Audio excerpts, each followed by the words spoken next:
અમદાવાદના મણિનગરમાં પિસ્તોલ અને છરીની અણીએ જ્વેલર્સમાં લૂંટ કરી આતંક મચાવી નાસતા ફરતા ગિરધારી ગેંગના મુખ્ય સૂત્રધારને આગથળા પોલીસે ઝડપી પાડ્યો. આરોપીને મણિનગર પોલીસને સોંપવાની તજવીજ હાથ ધરી છે. અમદાવાદના મણિનગર વિસ્તારમાં ભૈરવનાથ 4 રસ્તા પાસે આવેલ ભવાની જ્વેલર્સમાં ગત 21 ફેબ્રુઆરીના રોજ લૂંટની ઘટના બની હતી, જેમાં રાજસ્થાની કુખ્યાત ગિરધારી ગેંગે પિસ્તોલ અને છરી બતાવીને જ્વેલર્સ માલિકને ડરાવી ધમકાવી 11.63 લાખ રૂપિયાના માલમત્તાની લૂંટ ચલાવી આ ગેંગ ત્યાંથી ફરાર થઈ ગઈ હતી. જે મામલે મણિનગર પોલીસ મથકે ફરિયાદ નોંધાતા જ અમદાવાદ ક્રાઇમ બ્રાન્ચે તપાસ કરતા એક મહિલા સહિત 4 લોકોએ આ જ્વેલર્સની નજીકમાં મકાન ભાડી રાખી વોચ ગોઠવી રેકી કરી હતી અને ત્યારબાદ મોકો મળતા જ લૂંટની ઘટનાને અંજામ આપી આ લોકો ત્યાંથી ફરાર થઈ ગયા હતા. જેમાં ક્રાઇમ બ્રાન્ચની ટીમે આ ગેંગનો મુખ્ય સૂત્રધાર સિવાય અન્ય તમામ લોકોને ઝડપી લીધા હતા.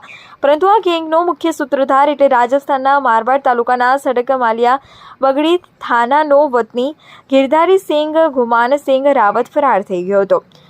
ત્યારબાદ અમદાવાદ સહિત તમામ પોલીસ આ આરોપીઓને પકડવા માટે દિનરાત મહેનત કરી હતી. તે દરમિયાન બનાસકાંઠાના આગથળા પોલીસને આરોપીની બાતમી મળી હતી. બાતમી મળતા જ આગથળા પોલીસ મથકના પીએસઆઈ પીએચ જાડેજાની ટીમ રાજસ્થાન પહોંચી હતી, જ્યાં સંતાઈને ફરતા ગિરધારી સિંઘ રાવતને રાજસ્થાનના પાલી જિલ્લાના સિરિયાવી વિસ્તારમાંથી દબોચી લીધો હતો. પોલીસે આરોપીની અટકાયત કરી સીધા જ આગથળા પોલીસ મથકે લાવી હતી અને મણિનગર પોલીસને જાણ કરી આરોપીને સોંપવાની તજવીજ હાથ ધરી છે. આ મામલે ડીસા નાયબ પોલીસ અધિક્ષક CL સોલંકીએ જણાવ્યું હતું કે અમદાવાદમાં 1.5 મહિના અગાઉ મણિનગર વિસ્તારમાં આવેલ જ્વેલર્સમાં લૂંટની ઘટના બની હતી, જેમાં ક્રાઇમ બ્રાન્ચે તરત જ ગુનાનો ભેદ ઉકેલી આ ગેંગના 3 સાગરીતોને પકડી લીધા હતા, જેનો મુખ્ય સૂત્રધાર હજુ સુધી ફરાર હતો. જેની આગથળા પોલીસને માહિતી મળતા જ તેને રાજસ્થાન જઈને આરોપીને પકડી દીધો છે, જે અંગેની જાણ મણિનગર પોલીસને કરી આગળની કાર્યવાહી હાથ ધરી છે. તારીખ 21 ફેબ્રુઆરીના રોજ મણિનગર પોલીસ સ્ટેશનની અંદર જ્વેલરની દુકાન પર લૂંટનો બનાવ બન્યો હતો, જેમાં આરોપીઓએ હથિયાર અને છરા સાથે ઘૂસી જઈ અને 11,63,000ની લૂંટ ચલાવેલી હતી અને આ આરોપીઓ રાજસ્થાન ભાગી ગયેલા હતા.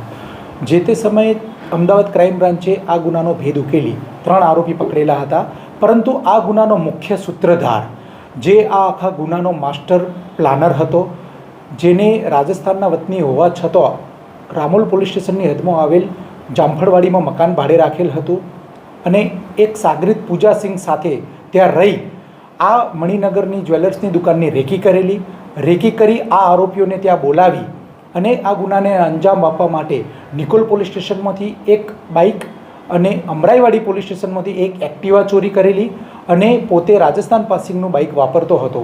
એના ઉપર બાકીના સહ આરોપીઓ સાથે આ જગ્યાએ જઈ અને આ ગુનાનો અંજામ આપેલો હતો. ત્યારબાદ રાજસ્થાન ભાગી ગયેલા હતા.